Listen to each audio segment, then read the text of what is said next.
OnScript podcast, your home for world-class conversations on scripture and theology, where you get to meet some of the best in the field.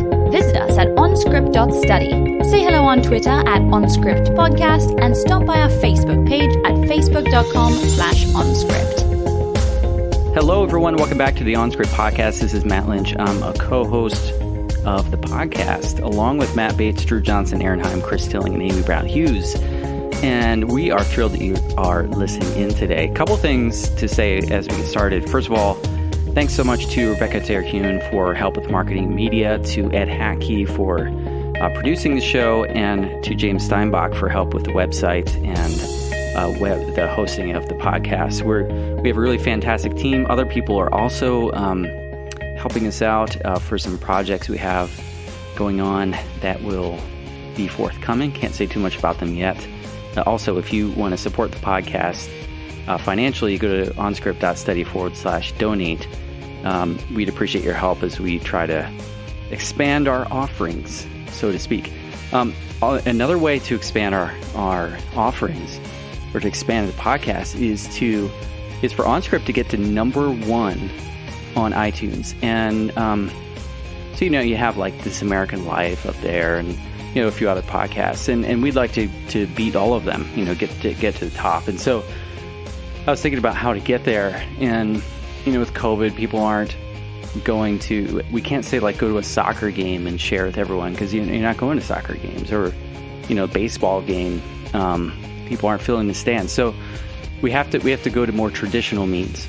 And I was thinking, if every person that listens to the podcast shared with one person, and then that person shared with someone else, so you have to tell them, like, you have to tell the next person to share it.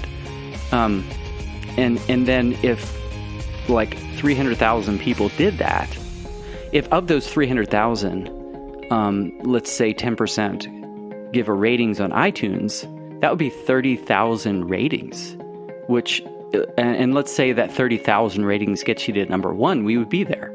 So that's what we're hoping to do this week. We want to get there this week. So if you could do that, that would be great. So everyone tell one person, because that's how exponential growth happens.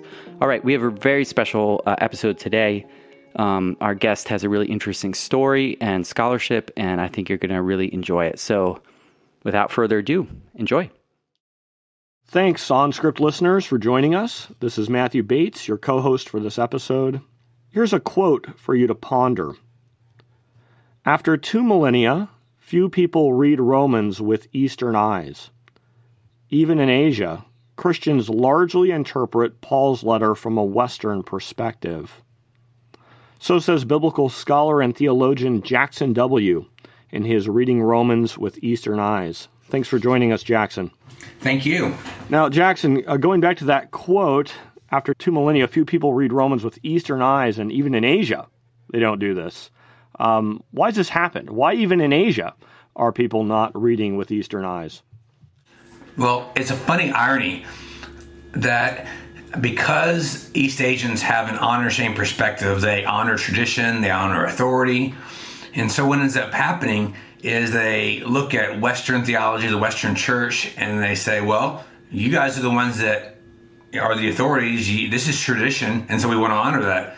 And so countless pastors and theologians I've met say, well, we can't break with that tradition. So ironically, it's the honor-shame culture that keeps them from a fully orbed and robust honor-shame theology.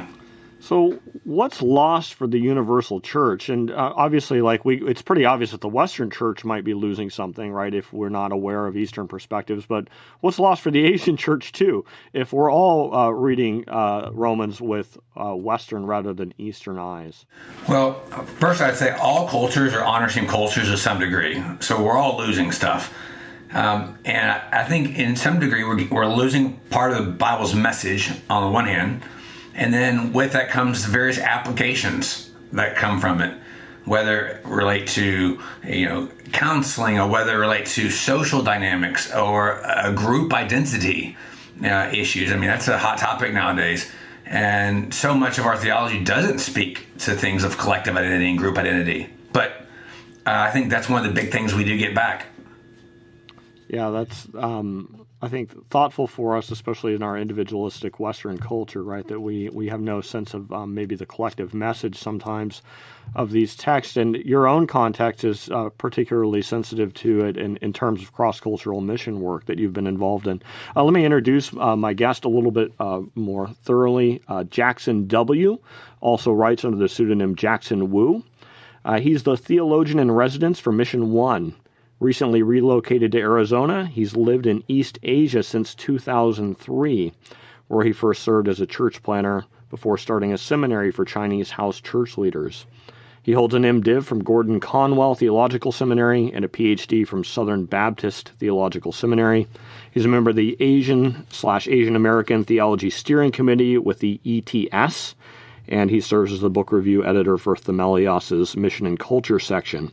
His books include Saving God's Face, One Gospel for All Nations, and meanwhile, I'd like to point out the book under discussion today, Reading Romans with Eastern Eyes, has also won a huge honor, the Merit Award from Christianity Today in the Biblical Studies category. So I'm not the only one that thinks Jackson's book is absolutely terrific. Now, Jackson, you have a uniquely interesting biography. In fact, the nature of your mission work in China is sensitive enough that you've opted to write under a pen name, Jackson W. or Jackson Wu, which is not your real name. And I'm probably not the only person dying to hear more about your biography and about your context. Can you tell us as much about that as the nature of your work, about the nature of your work as you're comfortable sharing in this sort of public setting? Sure, absolutely. One of the greatest needs in China and among Chinese church is theological training, theological education. It's just the church has grown so large, but because of the lack of training, you find cults spurring up everywhere. You find churches really struggling to know how to apply the Bible. And so a group of us decided that we wanted to start an accredited seminary for the underground church. Now, the logistics of that were quite challenging, and every gray hair I have has come from that process.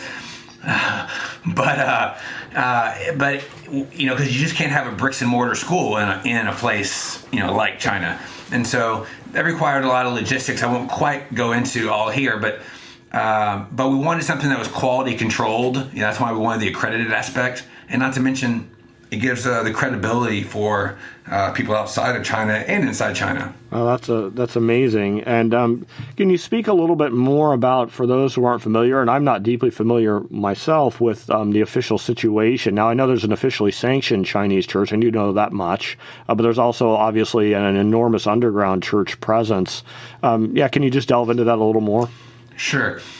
And this is actually something that the Chinese government is taking more and more seriously, is to press the prominence of the above ground church, which is called the Three Self Church. There's that side, but there's also the underground church, which they translate as family church. And that's the unregistered church. And the government is trying to squeeze that out of existence more and more aggressively. And they don't care so much about religion per se as they do about politics. And so that's what they're against, is they don't want groups meeting together of any size that could possibly create some kind of resistance. In the above ground church, you do have some healthy pastors and leaders in there, but for the most part, it's ran by the communist government. So you're going to have people who really, it's about promoting Chinese culture and doing social work and so forth and so on. Right now, that's a big propaganda tool for the Chinese government. Yeah, one question that I have in light of that, you know, as we talk about Western and Eastern differences, is sort of Western theologies in the process of recovering, I think it's fair to say, a more robust political dimension of the gospel. Does that, whenever we're proclaiming, Jesus is king, that's more overtly political than saying, like, if the center of gravity is around Jesus as Savior. Is that difference something that's being felt and increasing the pressure that's on these house churches, or is that are we too far away from those kind of shifts really taking cultural root in China? Well, there's a philosophical divide in the church in terms of what being political or socially active looks like. And you see an uneven balance to that. A few years ago, you had people insisting on keeping crosses on their church to the point that people were tearing down church buildings because they thought, well, maybe that's compromising the gospel by taking down our crosses. Others have spoken more directly to the corruption. So there's an uneven balance. But I will say it makes a huge difference, the nature of the gospel message preached. Whereas a lot of people say in the West will say, well, we don't have kings. We don't really understand this whole business about Jesus as king. If I kind of contextualize and I say Jesus is chairman, like chairman of the party, oh my, they know exactly what that means. They know the implications. There's no question. Whereas if you present a standard, this is how you get saved kind of idea, they see it as just some other religious notion like anything else that they most often ask, well, what does that have to do with me? So when you get back to that royal gospel that's in the Bible, all of a sudden, just a single statement like that, the flood of applications and relevance comes back for people quite quickly. Yeah. Well, thanks for clarifying that. Now, I've just been following to the very small degree I can something that's been a news story, at least that's reached Western ears, at least my ears that aren't really even close to the ground, is Pastor Wang Yi, who was pastor of this early Rain Covenant church in China. He penned this manifesto, My Declaration of Faithful Disobedience, just prior to his arrest by government authorities. So is that a symptom of the, is this part of was he part of the house church culture that's getting increasingly repressed by the government at this point in time? Or was he more an above ground public figure that was deliberately being provocative? I don't know how much you're familiar with his specific situation, and if you want to speak to that anymore. Yes, he's a part of what would be considered more the house church, unregistered church movement. He wouldn't be like part of the Three Self Church. Because the way it works in reality is that not all of the unregistered house churches or whatnot, now technically he might be registered, but he's not a part of the Three Self Church, so I can't remember the detail, but the way it works is once a house church or family church gets large enough, everybody knows they exist. In fact, the officials will come to them during certain times of the year and say, hey, an official's coming to the city. You guys need to break down into small groups until they leave. And because the local authorities don't care and historically haven't cared, they just don't want you to do anything that's going to embarrass them. And so he was quite a public figure, even though he was part of the house church. And so I would say that he is representative of a growing wave of prominent house church leaders who feel like they need to lead by example. Wow. Okay. This is super fascinating to me. And I'm wondering if, is there, I think that it's certainly the case that you detect sometimes a book comes straight out of someone's heart.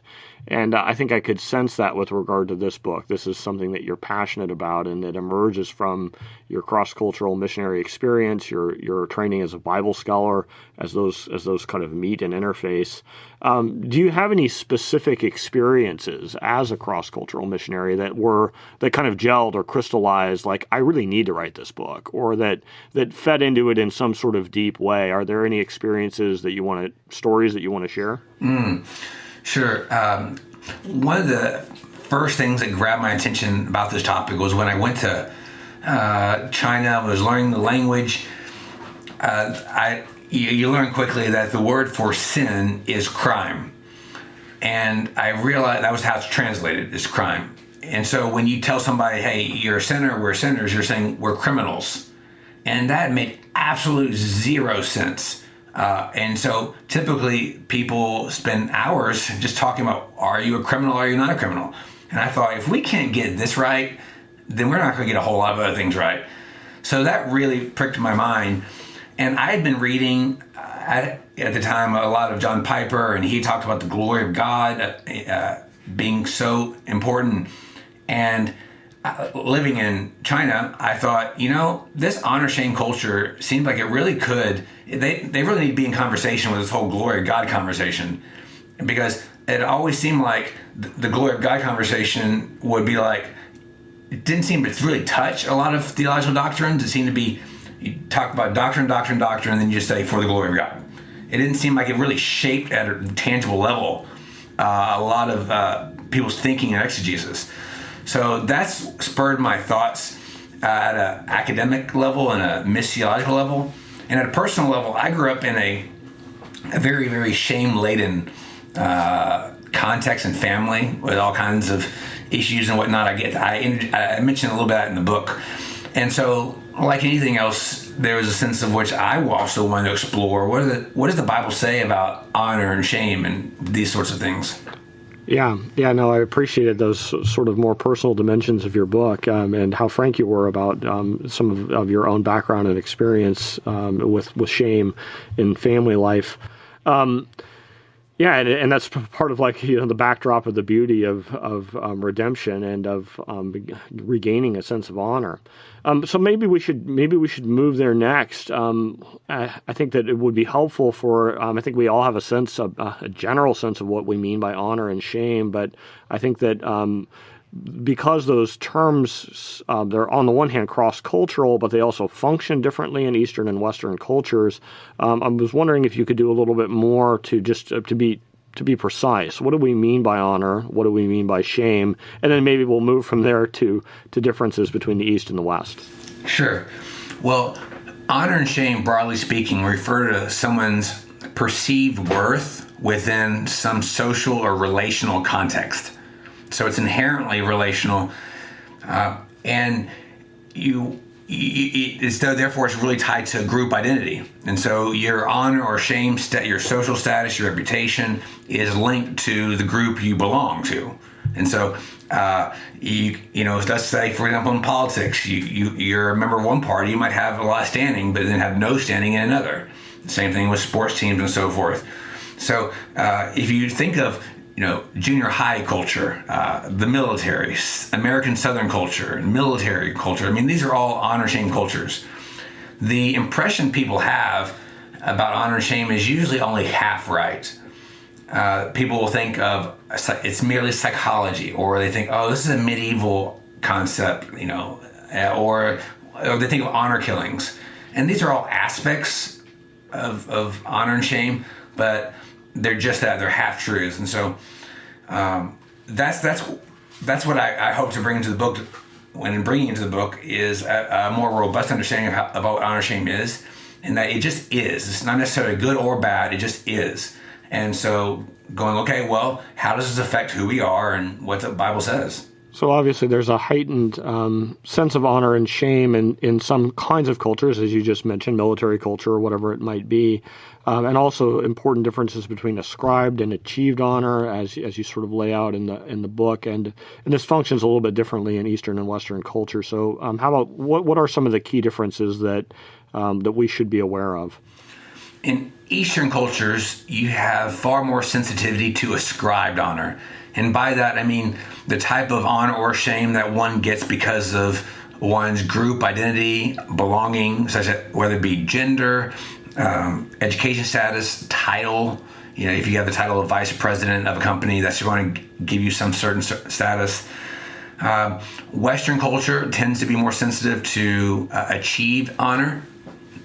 So how I either do well or fail, whether it be I made the honor roll or I won the race.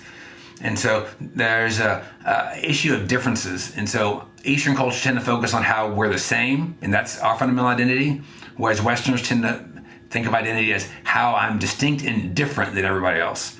And the truth is, our identity is a bit of both. So all places are honor-shame cultures. The slight rules are different. The vocabulary is different. Most places don't use the exact language honor, shame, to describe everything I'm talking about. They may use, idea, reputation, name, whatever else.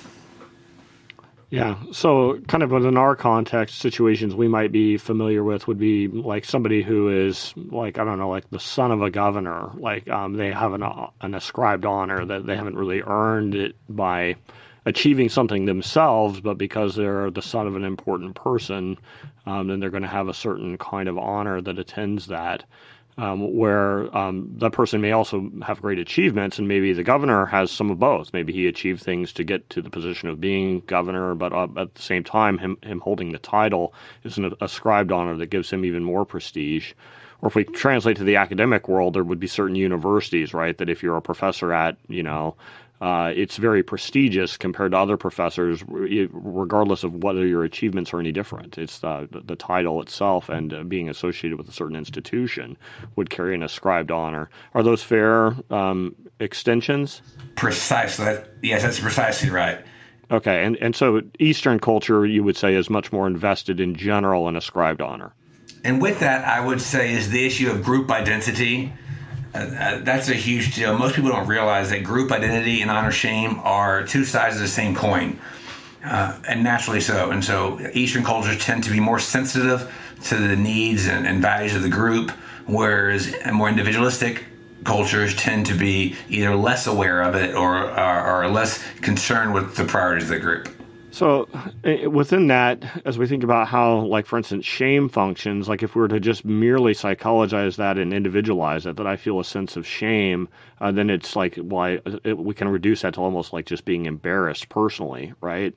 But within a collective society, like shame functions a little bit differently. And you talked about, for instance, I don't remember if it was Korea, but you talked about suicides and how suicide actually can be a way of like using shame to preserve honor. How does that work? Yeah, so honor and shame can be either moral or non-moral. Like you said, it could be just a mere embarrassment, or it could be something to a sense where, like in Japanese culture, where people want to vindicate their family's honor, and as an expression of love, they might commit suicide as a way of saying that I'm making recompense, or I'm showing that I want to distance myself from the family, that they are good, despite what I've been accused of. And so you can think of, some people think of honor shame as merely pride, but if you think about, for example, one time I was really nervous at a speaking event, when I'm rarely nervous when I speak, but I realized it was because I cared about my friend who'd invited me, and I didn't want him to look bad in front of his friends. So there's a more robust sense of honor and shame at work than mere embarrassment. There's a moral dimension, even a love dimension. Yeah. Because I think obviously suicide is an enormous tragedy, and we would never want to in any way support it or suggest its value. But within the context of an honor-shame culture, it makes more sense, right? Because from a Western perspective, maybe it would just be the greatest act of selfishness would be suicide, because you think of all the harm you cause to other people and the grief and but not so in an honor-shame culture, because it could be used to preserve the dignity of the larger family or social unit in some way of restoring their honor by saying that I'm removing the shame, something along those lines. All right, well, let's as we kind of think about these really important categories and we begin to move to the text of Romans, I think that we have some language in Romans that really clearly resonates with honor-shame culture as we kind of think about Romans 1, and we would talk about the wrath of God being revealed from heaven against all the wickedness of men who suppress the truth, right? And we kind of move into that language that they have dishonored God in their idolatrous activities. They did not honor him as God or give thanks to him, right? But rather they began to dishonor their bodies among themselves, and so on and so forth. But there's other language, I think, that doesn't as clearly move in that valence, at least to my ears, that I think you helped me to attune myself to much, much better. And that would be, for instance, language of glory. Whenever I hear about glory, right, I probably have a typical Western idea in mind of like what pops into my mind, like radiance and splendor and like light, right? And probably I might associate that in some way, like if I'm not thinking very carefully about new creation, I might be like moving quickly to ideas of heaven, right? Like, it's the splendor of heaven in some way, right? And I don't really think of it in the sense of an honor-shame kind of framework at all. What happens whenever we we turn the Rubik's Cube a little bit, right? And we begin to realize that glory is an honor-shame word. How does it fit as an honor-shame word? Well, it goes down to worth. Again, the weight of something, the honor, how much standing it has. And so when we talk about God's glory, we can be talking about different aspects of that. We can talk about God's value, his infinite value, or the manifestation of his worth. What makes him so good and worthwhile of praise? What makes him praiseworthy? And just to kind of show how the Bible's so flexible with this language, you even have in the writer of Hebrews who talks about the fact that Jesus has been counted worthy of more glory than Moses, as much more glory as the builder of a house has more honor than the house itself. So if we don't think of house as having honor, and then there you have glory of a builder. I mean, there's a lot of flexibility in this language, and when you realize that, then all of a sudden a lot of Scripture opens up, because just to glorify somebody is to honor them, to talk about their value and to praise them. Yeah. So when it talks about us, not honoring God or giving thanks to Him, and that we then, as part of that, we exchange the glory of the immortal God for images made. Like that's all, the language all packages together in ways that we maybe don't quickly recognize if we think of the word glory or doxa, right, as not if we don't connect it as intimately to reputation, right, as it's connected in clearly in Greek. And even when we know better, even if we memorized vocabulary at one point that connected glory to fame or reputation, right, it can be sometimes hard to mobilize that practically when we have certain kinds of images that dominate. All right. Well, that's. I think that was really helpful to me. Your whole discussion of glory and moving that into an honor-shame framework. You had a really interesting macro proposal for how to read Romans better that was intriguing, and I think that's one of the strengths of your work. Is on the one hand, it has these huge kind of frameworks of kind of rethinking culture and sociology, but at the same time, it's very exegetical. And one of your intriguing macro proposals had to do with a really close reading of the difference between Greek and Gentile, and how this might connect to Paul's indirect form of communication, and that he's trying to maybe indirectly communicate something to certain audiences in Romans, and so you're paying really careful attention to some of those categories. Let's start then with the idea of first, what do we mean by that Paul might be engaged in an indirect form of communication, and why might this be a helpful way to think about how Romans works? Sure.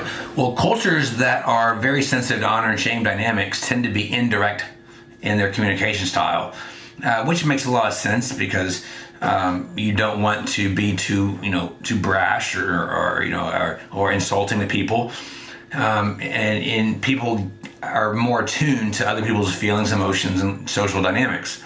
So I think there's a bit of that in Romans, where he's trying to motivate the Roman church to support his mission to the barbarians, which is not the nicest of terms, particularly if you're a Roman Greek.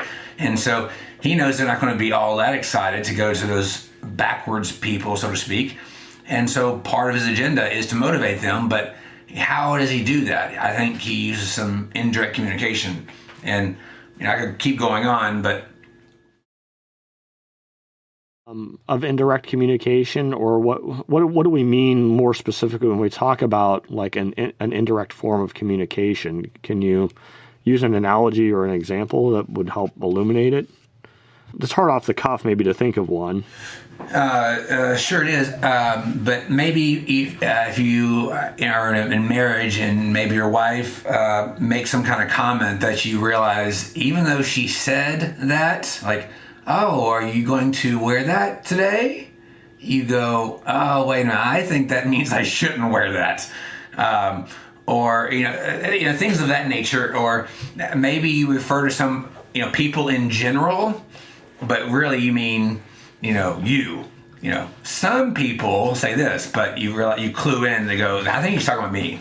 Yeah, the whole like asking for a friend thing on social media. Precisely, yes. Yeah.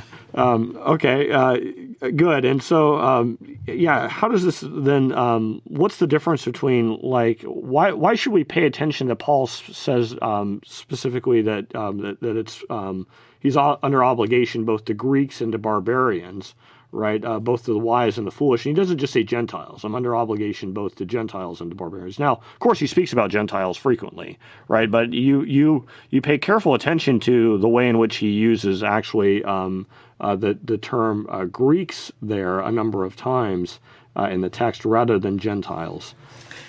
Yeah, I found it so peculiar that Paul seemed to sporadically use or insert the word Greek in pairs, whether it be talking about the Jew and the Greek, but then he wouldn't use it for a long time, and then all of a sudden it pops up again in chapter 3, and then again in chapter 10, and I kept going, what in the world is going on?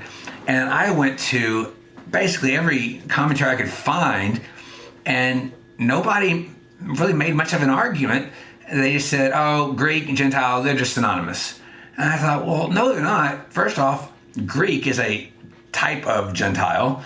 And then Paul clearly makes a distinction early on when he distinguishes Greek and barbarian. So that I just couldn't get that out of my mind.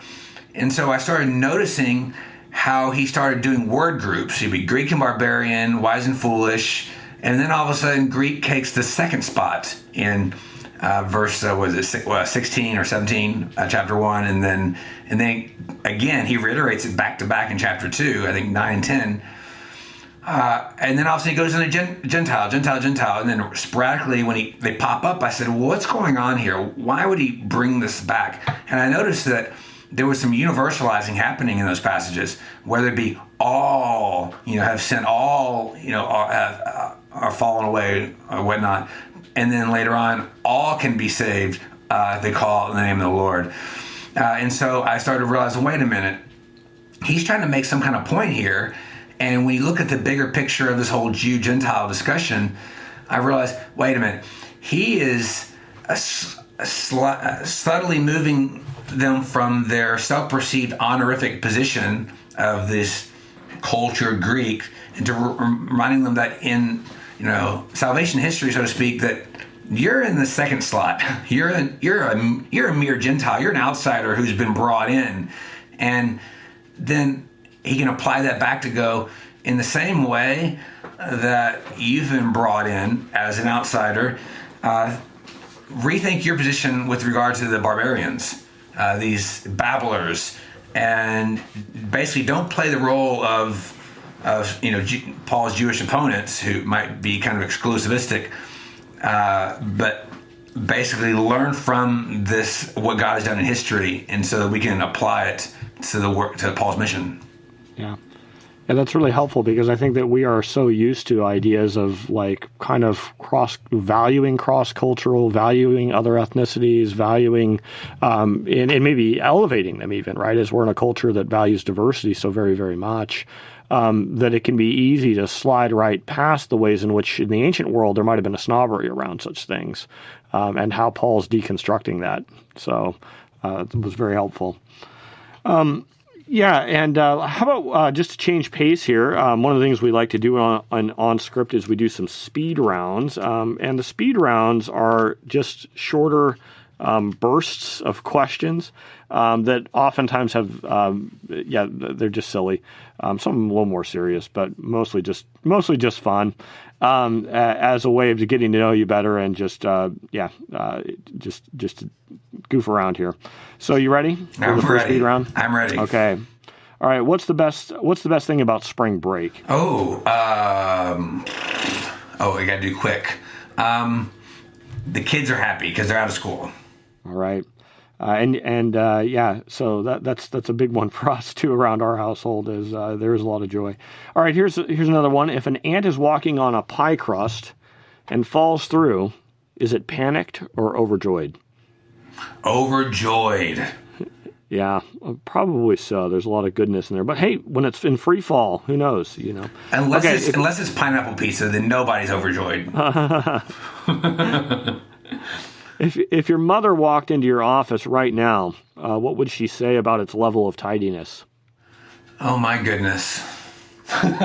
What are you doing? What are you working on? So she wouldn't appreciate the level of tidiness. I can see your office right now. But... Not at the moment, because I'm working on a book, so I have books all over in piles. Yeah. I've got a facade of neatness in one corner of the office, but the rest of it's got stacks that don't look good. All right, so react to this word. How does this word make you feel? Sticky. Ew. Yuck. Yeah. Okay, don't like it. Give me a book or author outside of the Bible or theology that you think is worth reading. Jocko Willink. Oh, I don't know this. Who's this? He's a Navy SEAL who's written books like Extreme Ownership and Dichotomy of Leadership, and especially Extreme Ownership. He was the commander of the most decorated unit in the Iraq War, and he has some really substantial things to say about taking ownership and leadership. Name again? Jocko Willink. Jocko Willink. Okay. Have you ever driven a motorcycle? Yes. Did you like it? I love it, and I would love to get one here. All right. Okay, so back to some more substantive questions. And here I think we're kind of moving into how you mobilize some of these ideas in Romans 1, and then we'll maybe circle back, talk about Romans 2 a bit too, and then move that into Romans chapter 3. But let's begin with this question. So how does our sin, especially our idolatry in Romans 1, how does that cause God to lose face? I mean, we oftentimes think of sin as being our problem, right? That's the black mark against us. In what sense is it a black mark against God? Well, you use exactly the right term, to lose face, and some people take offense to that. But to lose face is not to say that God's somehow embarrassed and he needs to lay on the counselor's couch to work through his emotions. It's the idea is that we've brought reproach upon his name. We've basically made him seem less glorious than he is. And so some people take offense like, oh, God is inherently glorious. He can't lose face or be shameful. It's the same kind of language as when we say we give God glory. We're not saying, oh, that if I don't give him glory, that he's less glorious. No, it's talking about expression of some sentiment of value. So our sin makes God lose face by dishonoring him, making him seem like he has little worth. And so one of the things that I like to point out is in Romans 1, Paul alludes to Jeremiah 2, where the nation, he says, has a nation changed its gods, even though they have no gods? But my people have changed their glory for that which does not profit. And clearly the idea is the source, the grounding of their glory is their God. And when you dishonor God, you're saying, he's not worthwhile, and I'm going to put my fate, my hope, my identity, my sense of worth in something else. Yeah, so there's sort of an objective and a subjective dimension on sort of like on the objective end, like God can't be defaced in that kind of way, but like there's a, would that be correct? Or Absolutely. Okay. Honor and shame and glory, whatnot, has an objective and subjective dimension. And so I make no claim about the ontology of God and that he's less honorable, less glorious, whatnot, but it's all about recognition of who he is, giving him proper value and praise. Yeah, so the God is less esteemed in our own midst and also in the midst of the nations who might be observing, or the outsiders, right? Whenever we sin, which is why the Romans 2:23 and 24 verses are such a huge deal to me, because it lays it out so clearly that the main verb there is when it talks about people's problem is dishonoring God, and by breaking the law is a prepositional phrase, whereas so many people tend to get those turned around, and they think that the breaking of the law is the primary idea behind sin, when it's really about are you honoring or not honoring God. Yeah, so I'm sorry, I missed it when you said what verse you were speaking about there. Romans 2:23 and 24. Okay. Yeah. I think I was in the wrong spot as I was trying to track with you there. Okay, yeah, I see where you're talking about now. Yeah, no, that's very helpful. So as we move from there then, and we talk about, okay, on the one hand, sin is not something that just like is a black mark against me, but is also something that causes God to lose face. The key question becomes, how does Jesus restore God's face then? How does he restore the honor of the whole situation? And that's obviously there's a lot to unpack within that. So I'll let you begin unpacking that however you wish, and then maybe I'll have a follow-up question. Sure. Well, and the key thing to remember here, I think, for people is that one question can have multiple right answers. So if you ask, why are you eating? I could say, well, I have time, or I made a paycheck, or my wife made this for me. These are all legitimate answers. And the same thing for this. How is it that Jesus vindicates God's honor, saves God's face, so to speak? I think we have to approach that the way Paul does, particularly at the beginning of chapter 3, where Paul's opponent basically says, hey, if you're right about all these things you've been saying in Romans 2, it seems like God is not faithful. It seems that he's not righteous. And I think that the whole context of God and his relation to his people and whether or not God keeps his promises needs to frame Paul's answer thereafter. Because immediately Paul alludes to Psalm 51, and speaks of God being declared righteous, and then eventually closes out the chapter about God's righteousness being manifest, culminating in this whole idea of, therefore, God is both the God of the Gentiles and the Jews.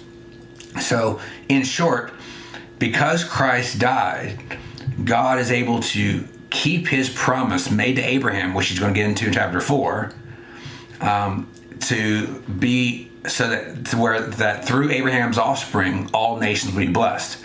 If Christ does not die and atone for sin, then God could not keep his promise. He'd be a liar, essentially. He would not be able to keep his promise.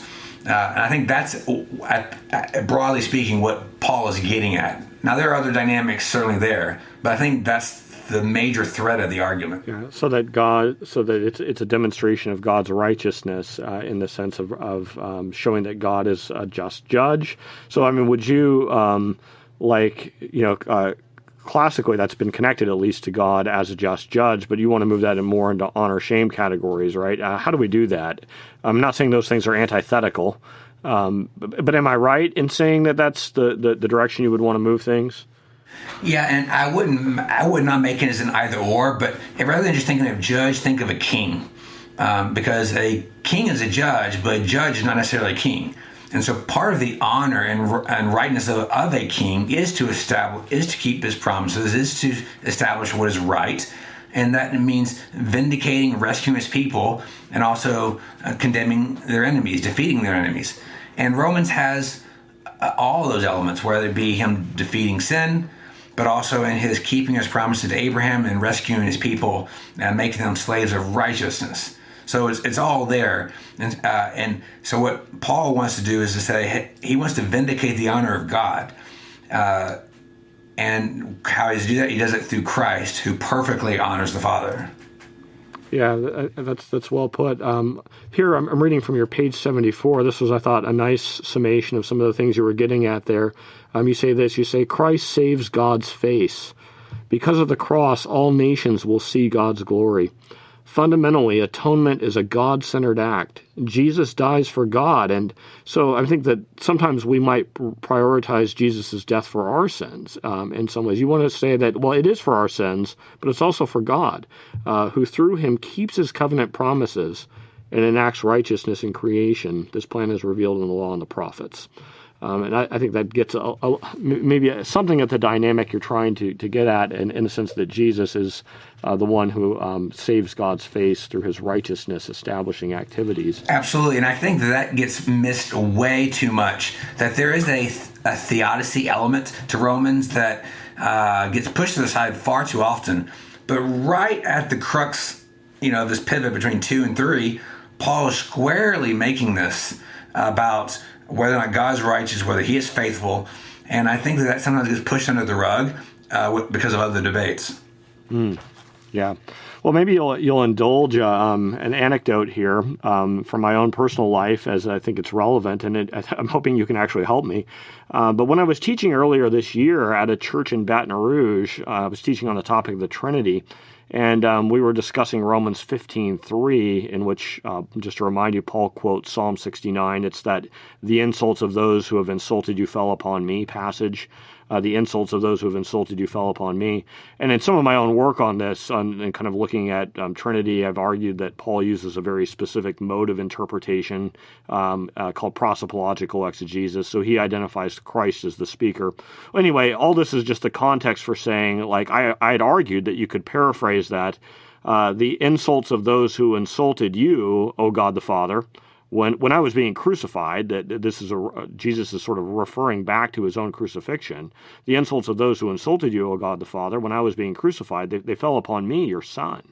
And I'd asserted that as part of my teaching, that this might be a helpful way of thinking about some Trinitarian inner dynamics, and arguing that the Son dies on behalf of the Father, that part of his motivation is to shield the Father from the insults that were aimed at the Father.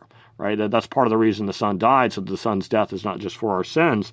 But then afterwards, I got a question from the floor, and I don't remember the question exactly, but the gist of it was something along the lines of, surely God doesn't need anything, right? The Father doesn't need the Son to in any way protect him from insults, right? So what would be the utility of that?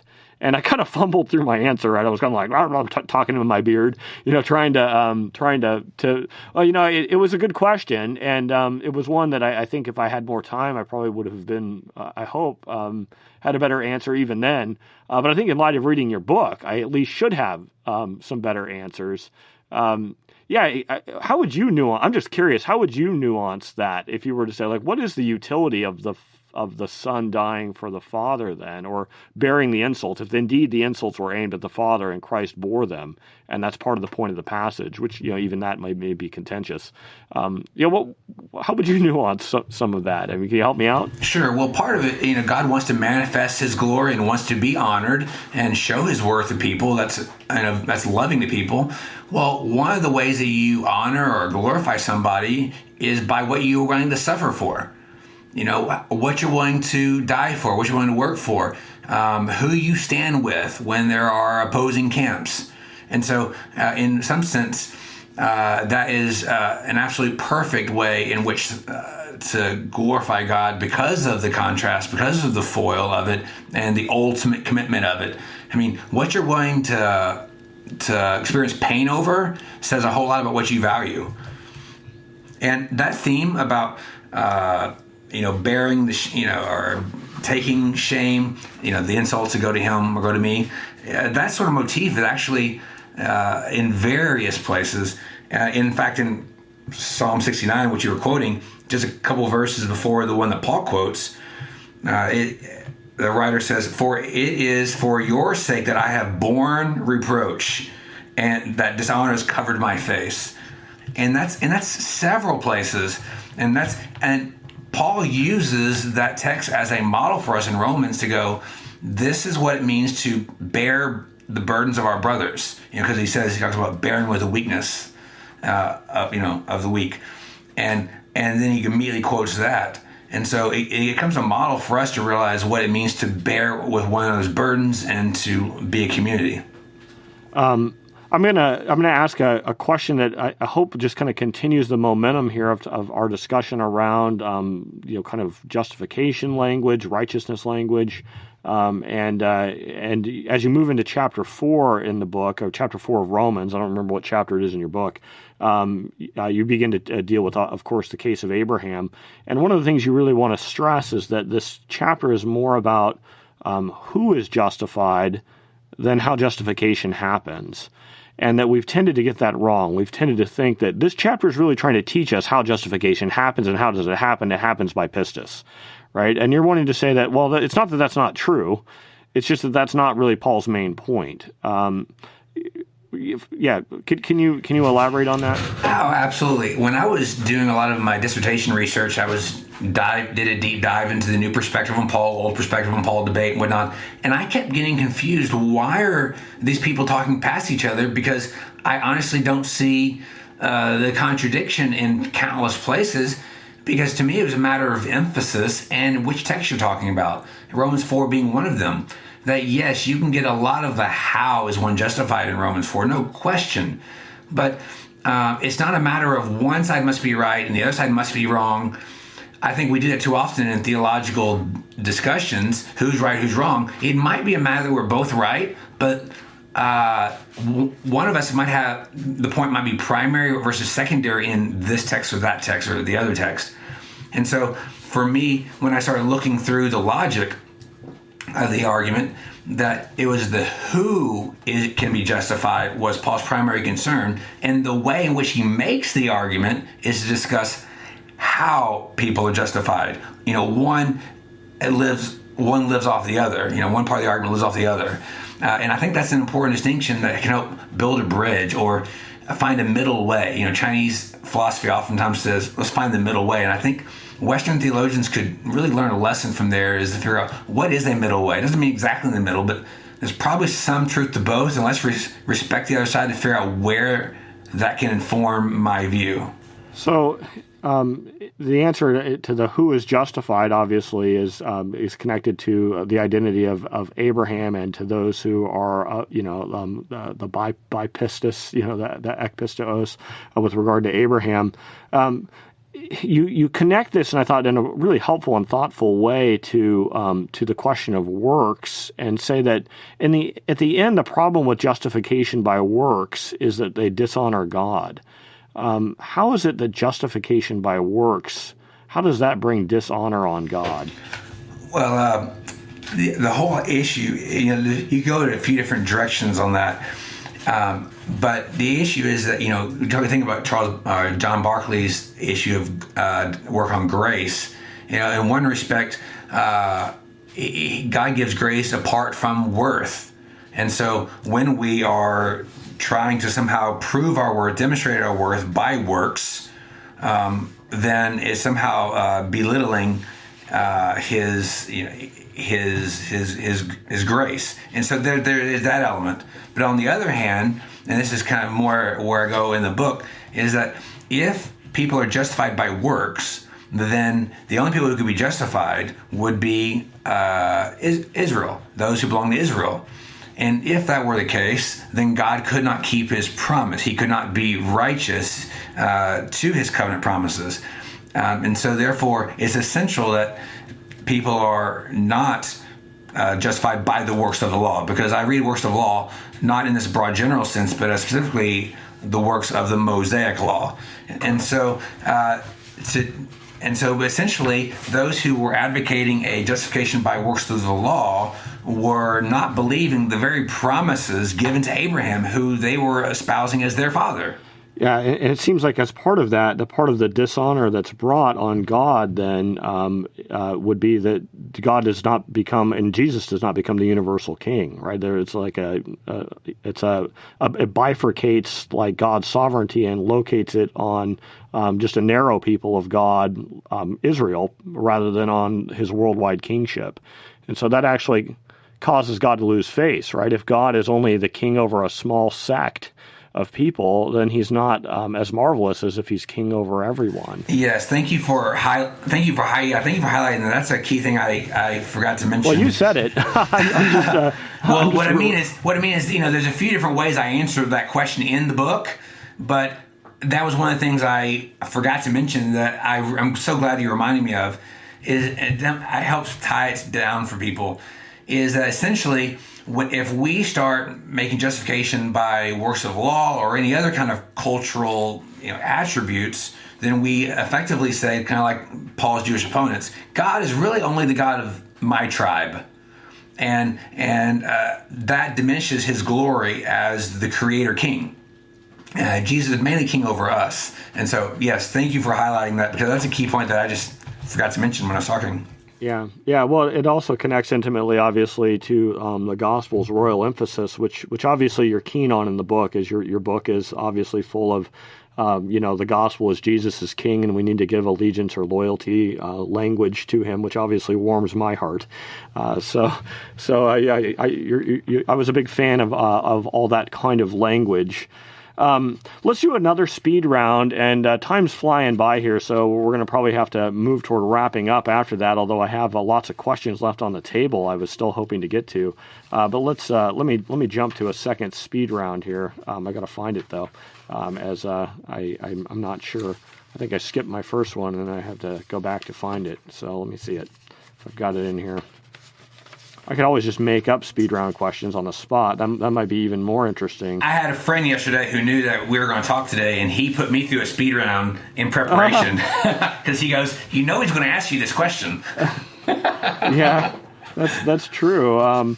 Yeah, in my printout, though, looks like I deleted my second speed round, so I'm not sure where it is. So I am going to have to make them up. But that's okay. We'll do it. I'll do some of the ones that I like to do with other people that I haven't asked you yet. So here's one of my favorites. What's something that embarrasses you? And it's good for an honor-shame conversation. Oh, anything that has to do with passing gas or bathroom humor. I don't like bathroom humor at all.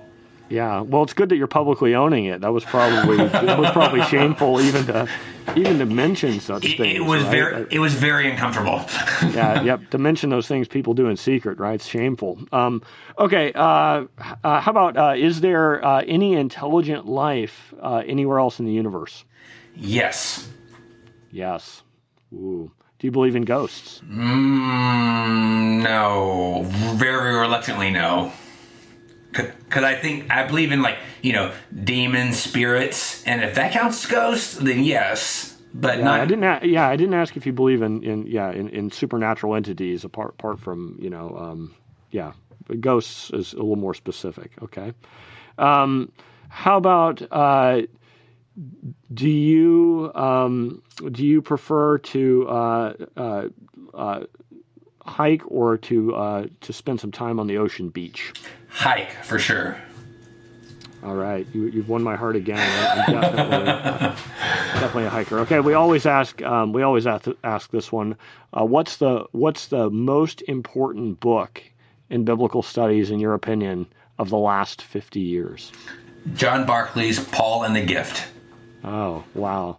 I would say that ever since that book's been published, I bet you half of our guests have said that. I would say, which is a real testament to the quality of Barclay's book, and that's I would have a hard time saying that it's not.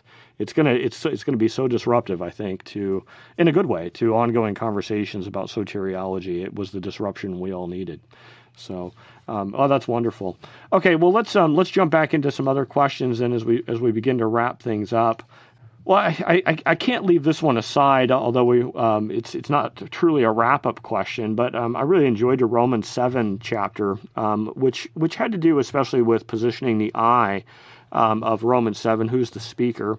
And on the one hand, you have some proposals for that probably aren't horribly different than other people's proposals. I think you argue it's collective Israel during the Exodus experience rather than an individual.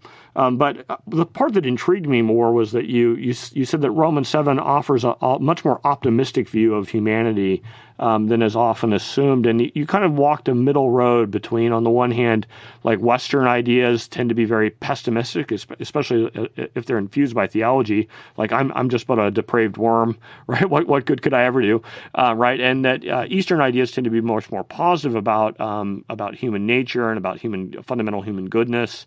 And it seemed like you wanted to say, well, the truth seems like we're in the middle here with Romans 7, but especially as you're pressing back on the Western idea that tends to move in orbs of total depravity or helplessness or fundamental human evil, right? You wanted to press back against that. Could you explain a little bit more why and how? Sure. Well, and I'll say my first draft that I submitted to the publisher did not include anything about Romans 7 because I basically chickened out and thought, oh man, there's way too much work I'm going to have to do for Romans 7, and I don't want to dive into that. So I'm so glad the publisher, Dan Reed, was my editor at the time. He pushed back on me to do that. But as I looked at Romans 7, I kept thinking, this seems like this chapter is used as a weapon to shame people more than anything else. And then it's used for this idea of total depravity in whatever form someone means by that. And I thought, it's just, when you actually look at the language behind it, the Greek language, there's a whole lot not fitting here. And so that was a lot of the motivation for me to understand the chapter and its proper usage. It also is the one chapter that people, if they ever are mindful of collective identity, it's everywhere else but not Romans 7. And I thought, that's just odd that we get so individualistic in that one chapter. So, and of course, my background in China was another influence, because there's always this tension between, are we born good or are we born evil? I mean, that's such a common conversation for those in China. And I realized, people are really talking past each other, because essentially when, say, Confucian thinking says, hey, we're born good, they're not saying that we're born perfect and whatnot. They're simply saying that people have the potential for good, and that, good things can come from humanity. Well, Christians believe that, because Christians believe that people are made in the image of God, and they have a calling from God to display God's character.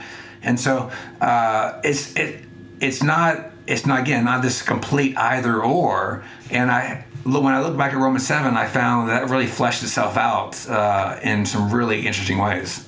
Yeah, I think that one of the things that grabbed my attention in the chapter was you talked about the degree to which the I is a victim of sin, right? And that that a lot of the culpability gets passed along to sin personified, right? As it's doing its business over against the I that really seems like it's helpless in the pressure of sin. So yeah, that grabbed me. And what I expect people to do mistakenly who might hear that is to think, I'm just excusing people for sin and we have no culpability. And that's not the point at all. The point is that in this text, what is Paul doing? And I think sometimes we so emphasize human culpability and sin that we forget that the Bible does present us as victims as well. Yeah, you were very balanced, I think. And if someone actually, I'm glad you clarified, because I think you're right, the impression of this interview could leave a misimpression. But I think you capture that nuance quite well. So thank you for that. Jackson also blogs frequently or posts frequently at jacksonwu.org, so you can catch him there. This is Matthew Bates for OnScript. Today's guest has been Jackson W., author of Reading Romans with Eastern Eyes, Honor and Shame and Paul's Message and Mission, published with InterVarsity Press Academic in 2019. Folks, this book will push you into new territory with regard to both exegetical detail and frameworks of meaning making. You got to get it. It's highly recommended. There are links to the book on our website, www.onscript.study. Thanks, Jackson, and thanks to all our listeners. You've been listening to OnScript, delectable conversations on scripture and theology. If this episode has brought you inner peace or lit your biblical fire, please consider a small donation of just $2 or $5 per month. Information on how to donate can be found at onscript.study/donate.